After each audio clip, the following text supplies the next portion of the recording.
Today we're making a delicious green bean and mushroom bake, full of simple ingredients and perfect for this season. Here's what you'll need: fresh string beans, sliced mushrooms, diced onion, garlic, a little flour, vegetable broth, your favorite non-dairy milk, thyme, salt, and pepper. Start by sauteing the onion and garlic in a little olive oil until everything softens and turns golden. Add in the sliced mushrooms and let them cook down. They'll release their liquid and get beautifully tender. Now sprinkle in the flour and stir it through. Pour in the broth, then the milk, and keep stirring until it turns into a smooth, cozy sauce.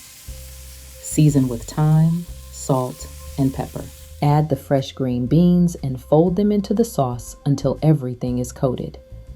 Then transfer the mixture into a baking dish. Once it's baked, you get this creamy, warm green bean and mushroom bake. Simple comfort in every bite. You'll find the full recipe in the pinned comment. See you next time.